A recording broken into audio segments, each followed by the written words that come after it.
Binibigyan po namin ng 3 points sina Josh at Ate Klang. Mostly po dahil kay Josh, minsan pag-attitude niya, dahil sa mga topics niyang minsan out of hand, and dahil po sa lack of initiative niya po sa chores.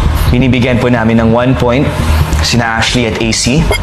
Kasi may times po na si Ashley ay nag-overstep sa mga leaders at meron din pong negative impact sa mga kasama naming housemates. Feeling po namin as a collective nagsisimula yung mga problema po. Kuya, binibigyan po namin ng 3 points si Michael at po si Ralph. Kasi po masyado pong playful si Michael. May mga time lang po na hindi niya lang po alam kung kailan titigil mag-asara. Kuya, binibigyan po namin ng 1 puntos si AC at si Ashley na parami po yung narinig namin mga issues nila with other housemates, Kuya. Binibigyan namin ng 3 points sina Ash and AC. May mga nasabi si Ash na parang sinabi niya kay Charlie na pinag-uusapan namin siyang mga boys behind her back. 1 point po si AZ and Kira. Sila po yung pinaka-detached, tahimik, hindi masyadong syempre nagsasalita at nagseselect ng grupo na kinakausap. 3 points sina Will and River. We observed Will na he's not present pagdating sa task, pagdating sa chores, pagdating sa personality. Parang we see him as a weak person.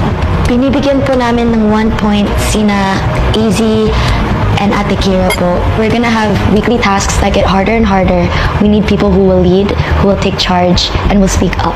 And we feel in the past 2 weeks, we have not seen that from them. 3 points sila Ashley at AZ dahil hindi po namin nararamdaman na genuine po si Ashley. Alam po namin that AC has tried to speak to Ashley about this pero sobrang na-feel po namin na wala pong nagiging improvement.